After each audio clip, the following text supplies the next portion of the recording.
All right, 5 o'clock. I'm going to get this started so I don't hold anybody up. And tonight's talk, Feeding the Fog, How Modern Food Hijacks Your Brain. And I'm really glad if you tune into this, that tells me that you're interested in taking better care of yourself. And that is my whole mission, to help people age well, focusing on longevity. And friends, we can start taking care of our aging bodies at any age. You know, you might look at what I teach and think of longevity coaching or longevity teaching as something that you don't need until you're 50, 60, 70 years old. And I'll tell you what, I wish I would have known all this at 20, because it would have totally changed my entire life. I mean, obviously God put me where he put me, and everything happened to me for a reason. I got sick for a reason, healed myself for a reason, and now that's why I do what I do today. But you don't know how often I look back at, man, what if I would have fed my body better decades ago? So it's never too soon to start. And so tonight we're going to talk about feeding the fog, and I think most of us at any age can relate to brain fog. And so have you ever walked into a room and forgot while you're there? And that's still happens to me, not as often. And it really seems to happen to me more later in the day when I've been up for a long time. I'm an early riser, and I've already put a lot of, used a lot of my personal bandwidth all day working. Then I will find that happening, but it's not even the same as brain fog. Brain exhaustion is a little bit different. But you're standing in the middle of the kitchen or office, completely blank. You retrace your steps, maybe even laugh it off, but deep down, there's that flicker of concern. Why does this keep happening? So now imagine that moment, that disorientation happening more often. Not just forgetting why you walked into a room, but struggling to recall names, losing your train of thought mid-sentence, or reading the same paragraph 3 times without absorbing a word. That's what people commonly call brain fog. And so brain fog isn't a diagnosis, it's a symptom, or really a cluster of them. So it's the mental fatigue, the short-term memory lapses, the inability to focus or process information clearly. You might feel detached, cloudy, or like your mind is wading through molasses. And so today I want to show you that brain fog is not random. It's not just aging or stress being too busy. In many cases, it's biological and heavily influenced by what we eat. So from blood sugar crashes to neuroinflammation, from hidden chemicals in your favorite snacks to the oils in your salad dressing, what's on your plate can directly cloud your mind, and if left unaddressed, that fog doesn't just linger, it thickens into something much more serious. And I've spent the last 40 years researching how the body works, and more importantly, what breaks it.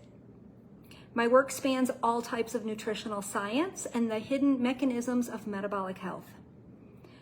Across that time, one pattern has become impossible to ignore. Food is not just fuel, it's a biochemical conversation with your brain. And that is how scientists have been able to manipulate our brain and addict us to food. The good news is we can win that battle. We just have to know what to do. So, but most of us are feeding our brain noise. So I'm going to take you into the science, the culprits, and most importantly, the solutions, so you can think clearly, live fully, and reclaim the mental sharpness you may not even realize you've lost. So the biology of brain fog. So what's actually happening in the brain when you feel foggy? It's not just in your head. There are real biological mechanisms at play. And 3 of the biggest are neuroinflammation, glucose dysregulation, and gut-brain disruption. So we're going to walk through those. So neuroinflammation, when the brain catches fire. Imagine your brain is a network of electrical signals, precise, coordinated, fast. Now imagine trying to run that system in the middle of a smoldering fire. That's what neuroinflammation does. Chronic inflammation, often driven by diet, most often driven by diet, triggers the brain's immune cells called microglia to go into attack mode. That's great if you're fighting off an infection. So it was designed, it has a purpose. Everything that goes on in our body was designed and has a purpose, but most of it wasn't meant to work long term. It was supposed to be able to do its job, and then your body was supposed to be able to chill again. So, but when this becomes a low-grade everyday state due to processed food, sugar, seed oils, or environmental toxins, those microglia start damaging healthy brain tissue. This slows down neurotransmitters like dopamine, serotonin, and acetylcholine, all essential for focus, mood, and memory. The result, sluggish thoughts, poor recall, brain fog. You don't need to have a fever to have inflammation. For many people, it's silent but constant, and your brain is paying the price. And, how do you even know if you have inflammation? Do you have a diagnosis? If you have a diagnosis, you have inflammation. If you have a diagnosis you have not worked to reverse, you have inflammation. If you have gut issues, maybe you don't have a diagnosed gut issue, but you have tummy aches, diarrhea, constipation, you have inflammation. You have body aches, joint pains, you have inflammation. You get headaches, you have inflammation. Glucose dysregulation, the crash that comes after the high. Next up is blood sugar, a major player in how clearly you think. So your brain uses more glucose than any other organ in your body. It's a glucose hog, responsible for about 20% of your total energy use. But it's also incredibly sensitive to blood sugar fluctuations. When you eat high sugar or high carb meals, and when I say high carb meals, I'm talking bad carbs. I'm not talking fruits and vegetables. Okay, I'm not even talking the fruits and vegetables that a lot of your influencers will call high carbs. We need all fruits and vegetables. When I say high carb, I'm talking junk carbs. I'm talking breads, pastas, rice, things like that. Like cereal for breakfast, there's no such thing as a healthy box of cereal. Not one. I don't care what the box says. Pasta for lunch, or even healthy granola bars. So even think back. I think back at the way I used to eat, thinking I was healthy, eating Cheerios for breakfast because, hey, they're heart smart. And then sandwich for lunch. So then you have 2 pieces of bread and probably some crunchies with it, some potato chips.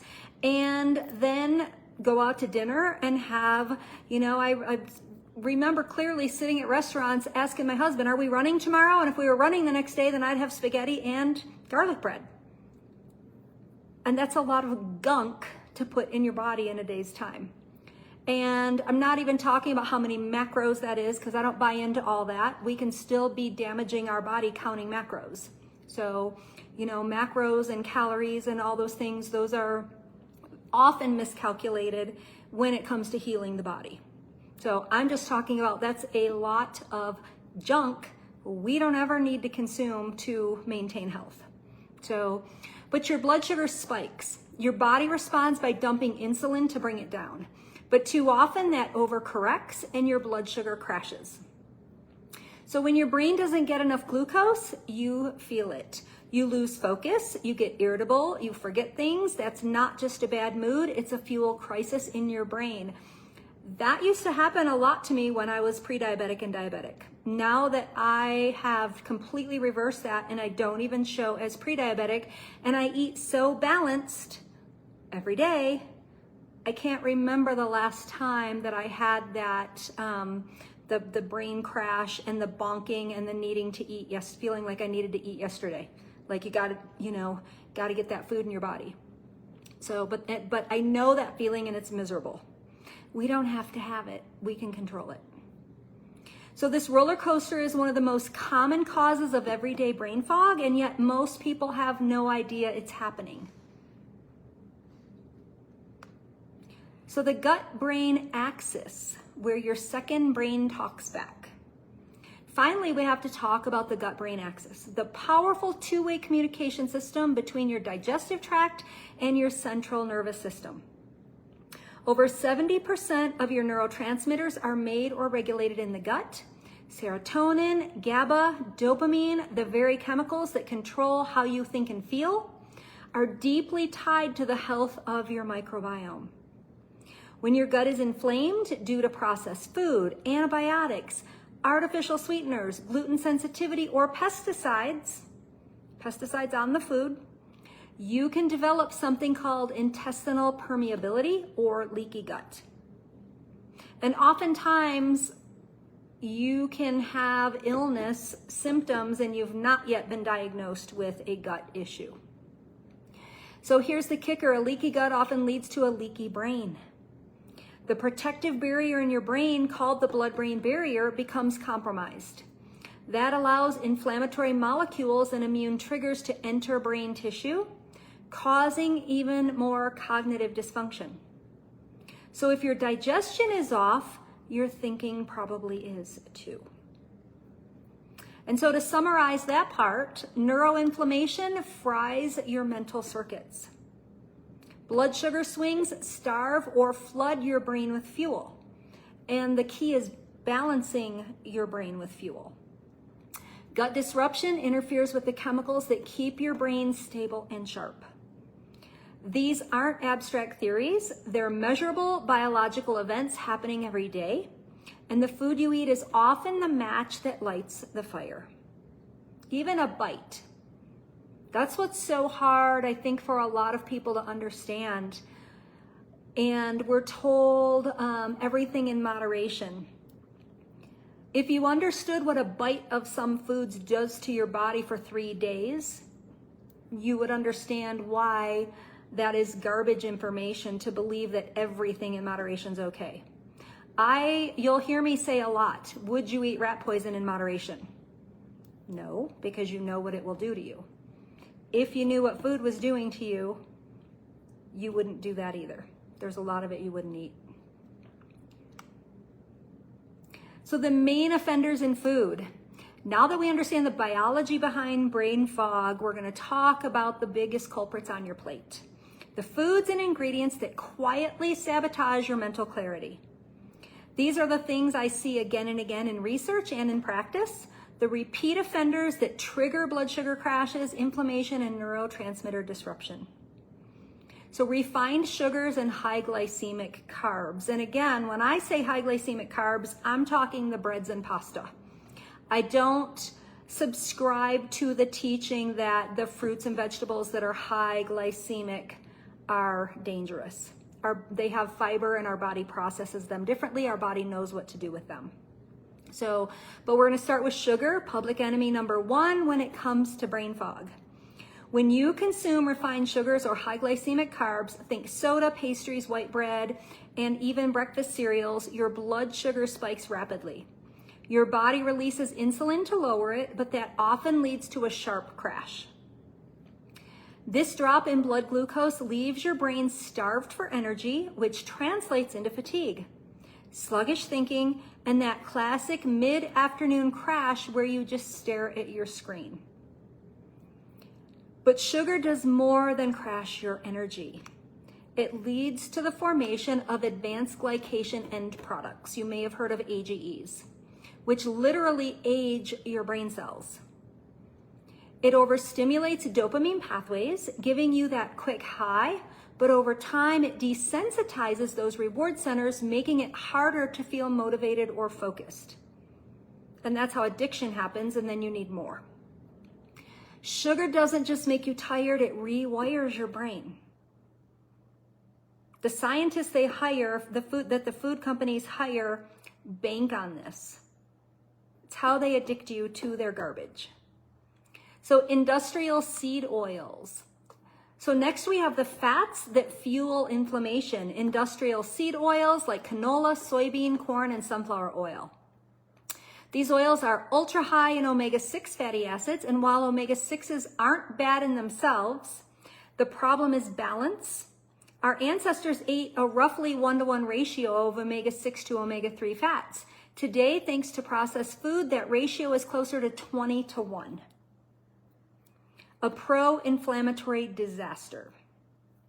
These oils break down into oxidized metabolites, especially oxidized linoleic acid, which damages neurons and promotes neuroinflammation. The same brain fire we talked about earlier. And where do you find these oils? Everywhere. Restaurant food, salad dressings, packaged snacks, even so-called health foods. I talk on this when I'm teaching my clients, and my husband and I, we enjoy going out to eat. I work from home, and so I do like to go out to eat, get out of the house, and I know how to read a menu and eat well, but I will weigh a pound or two more the day after I eat at a restaurant, not because I gained a pound or two, but I'm bloating, and it's usually because of the quality of the oils in the foods or the oils the food is cooked with, because restaurants are not using the best oils. Additives and preservatives. Then there's the chemical cocktail added to preserve shelf life or enhance flavor, but at what cost? MSG, monosodium glutamate, is an excitotoxin, meaning it can overstimulate neurons to the point of dysfunction or death in susceptible individuals. Aspartame, the popular artificial sweetener, has been linked to headaches, anxiety, and cognitive issues in a subset of people. It breaks down into methanol and phenylalanine, which can alter brain chemistry.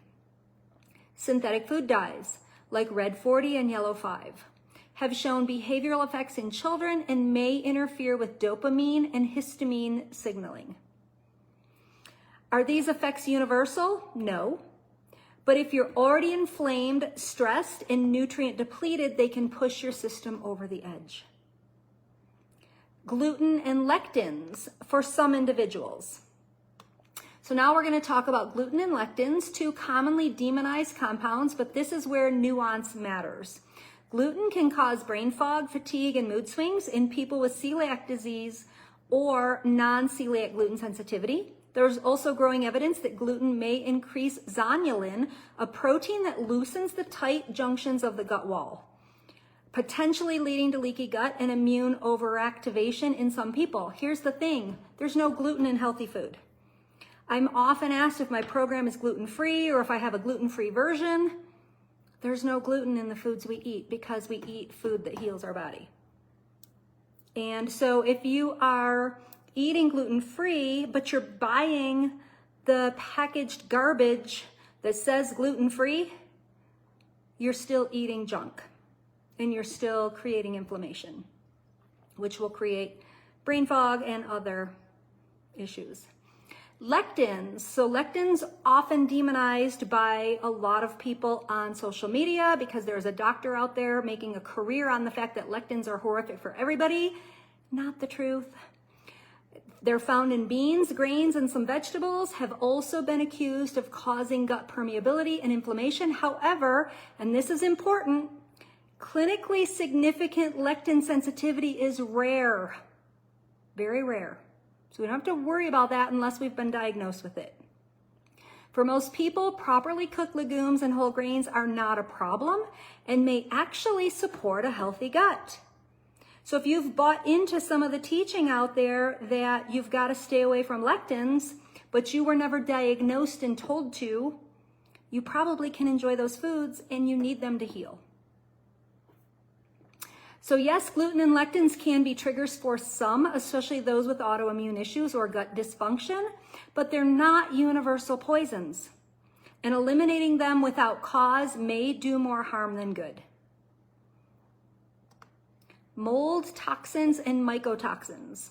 So last but not least, we have a sneaky category, mold toxins, also called mycotoxins. These are toxic compounds produced by molds that grow on foods like grains, nuts, coffee, and processed snacks.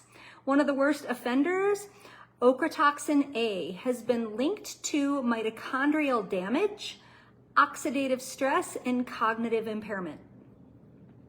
For people with mold sensitivity or impaired detoxification, even small exposures can lead to intense brain fog, fatigue, and mood issues. The fix here isn't fear, it's awareness. Choose high quality, low mold foods when possible, and if you suspect mold is affecting you, it's worth testing and addressing. And I wanna kind of unpack this because here's something I'm seeing a lot of right now is people think mold is the issue with their illness. Maybe they have 60 to 100 pounds to lose and they think mold is the problem, but they've not changed their diet. Or I'm hearing a lot of people that think parasites in their gut are the problem. And so they think they're gonna do a parasite detox.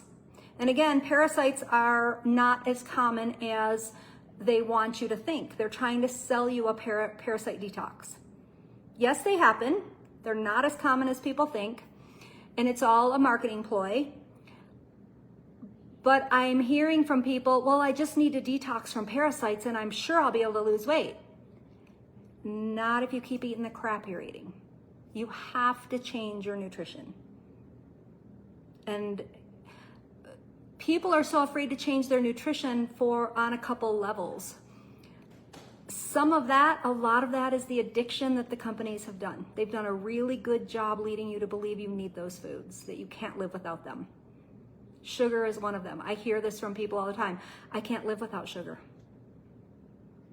I get people off sugar in 3 to 10 days. And I didn't even used to talk to them about it. I just used to do it because we use fruits and vegetables and we get plenty of natural sugars. So the body is satisfied, the body starts healing. When we start healing, we get over the addiction. It's not really that hard. So here's a recap on this part. Sugar hijacks your energy and dulls your reward system. Seed oils fuel brain inflammation. Additives scramble neurotransmitter function. Gluten and lectins can be triggers, but only for some. Mycotoxins sneak in and quietly impair cognition. So together they create a perfect storm. One that silently clouds your thinking, blunts your memory, and makes your brain feel like it's stuck in neutral. The good news, every one of these is a choice, and your brain can begin to clear the moment you stop feeding it fog. Kind of crazy. It's a choice. Cumulative effects over time. Brain fog may start out feeling like a minor annoyance, a slow morning here, a word on the tip of your tongue there, but over time, these small lapses can snowball into something far more serious.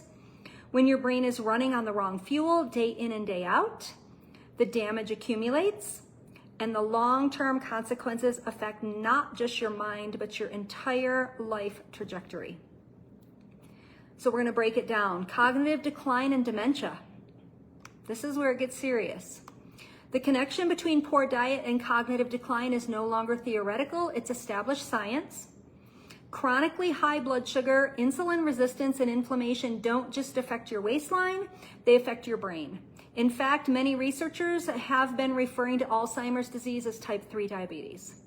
That's how closely it's tied to metabolic dysfunction. When your brain is inflamed and insulin resistant, neurons don't communicate effectively, plaques form, synapses weakens, and over years, that persistent brain fog becomes early cognitive decline, and eventually, for too many people, dementia. Your daily food choices may feel small, but they're shaping your future cognitive health with every bite. Mood disorders. The brain doesn't separate thoughts from feelings.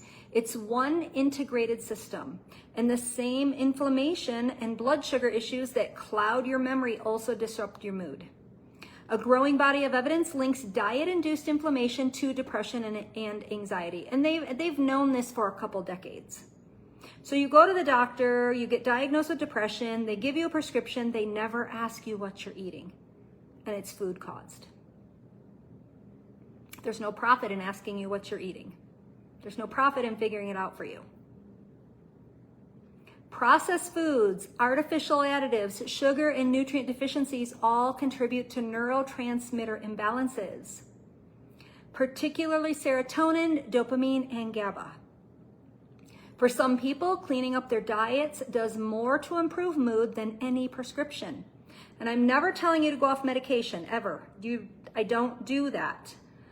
But what happens when you eat with me, you start feeling better, you start having better medical results in your testing, and then guess what? Your doctor takes you off medication. So, and for others, it makes therapy and medication actually work the way they're supposed to. So are there situations where you may need the medication? Absolutely. But don't we want it to work better? Medication isn't the Band-Aid that allows you to still take terrible care of yourself. So mental health isn't just emotional, it's biochemical, and diet is often the missing piece.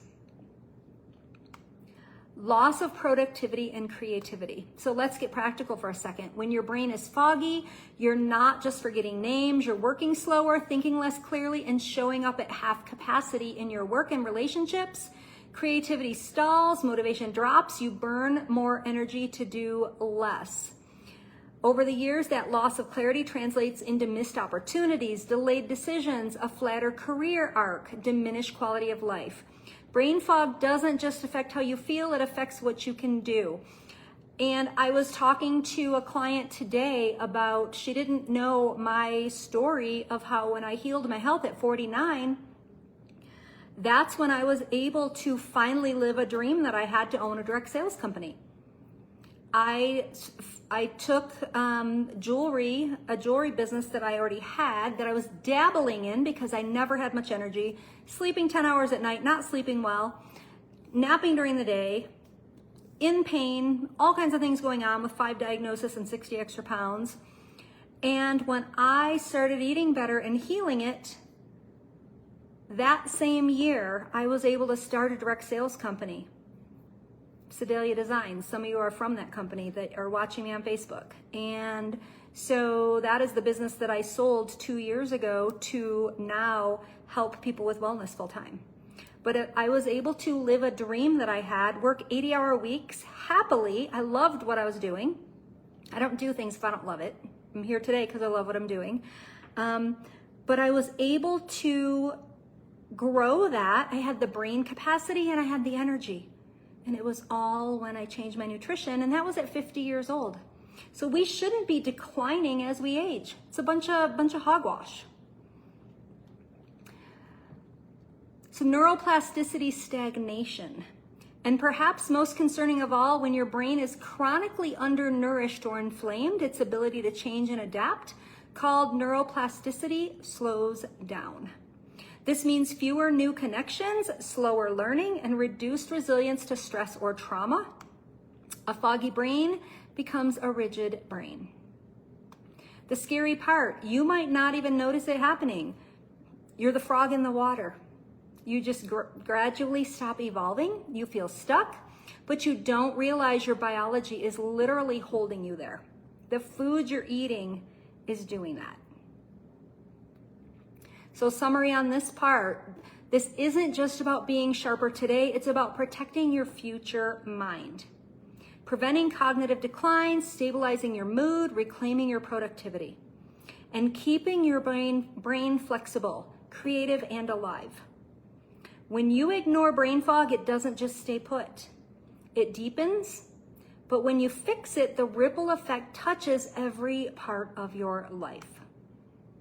Your health improves across the board. So recovery, reclaiming clarity through diet.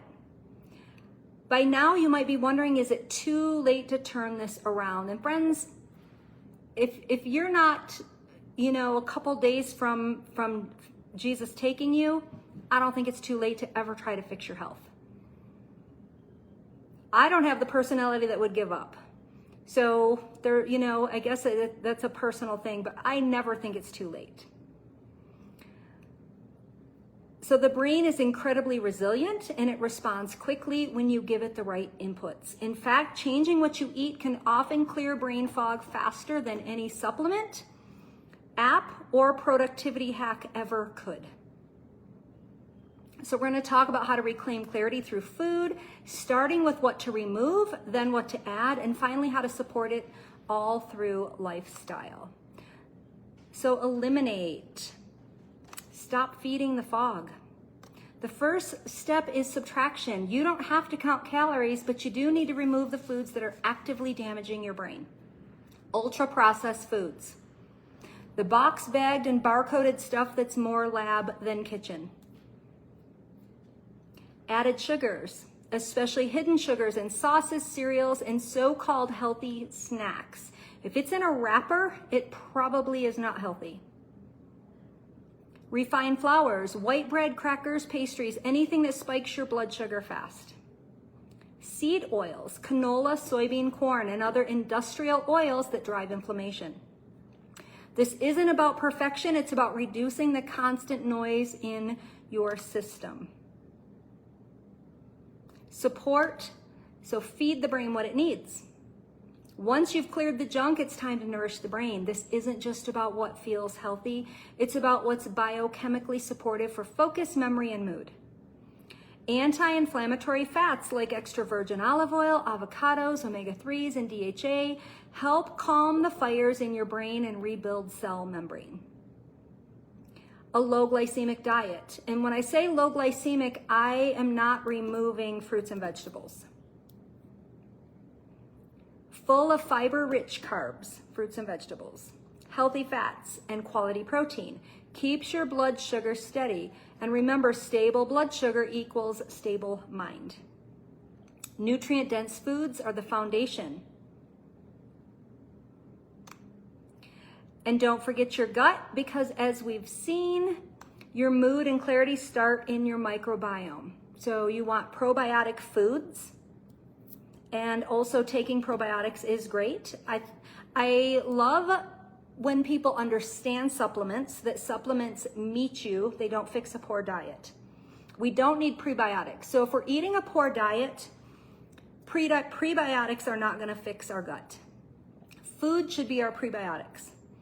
And then eating good as we're healing, probiotics meet us. So probiotics are great, prebiotics are not needed.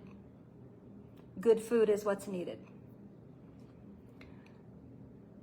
And then you want to consider short-term supplemental digestive support if your gut has taken a hit from antibiotics or years of poor diet. So this is about building a brain-friendly internal environment. Lifestyle synergy. Food is the foundation, but not the whole story. So, and finally, we can't ignore lifestyle amplifiers, the habits that either boost your progress or drag you back into the fog. Sleep. No matter how clean your diet is, poor sleep will wreck your brain. Aim for 7 to 9 hours of quality, consistent sleep and avoid eating late at night, which disrupts both digestion and deep sleep. And if your sleep struggles, but you're eating poorly, once you start eating well, your sleep will improve. So when I'm talking about no matter how clean your diet is, if you are somebody that stays up late because you think you're going to miss something and then you have to get up early, you're the one sabotaging your sleep. We don't want to do that. Hydration, even mild dehydration can impair focus and energy. Drink more water than you think you need, especially if you're consuming caffeine or sweating.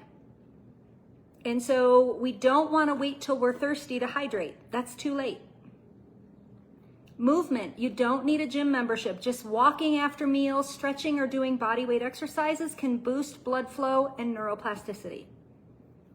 Stress. Chronic stress floods your brain with cortisol, disrupts gut health, and impairs decision making. Even 5 minutes of breath work, meditation, or time in nature can change your entire neurochemical state. So we need to be trying to take 5 minutes 3 times daily to de-stress. It makes a difference. So when diet and lifestyle are aligned, your brain turns back on. Your thoughts sharpen, your energy returns, and that constant mental static begins to fade. So you don't need to overhaul your life overnight. but get started. You want to get started. One grocery swap and start making some changes. Or you can join a program like I have, and we're going to walk you through the changes. We're going to hold your hand. You know, I was thinking the other day, if you had a broken leg, you wouldn't set it yourself, would you? So why are you trying to fix your nutrition yourself when your body's already damaged and broken?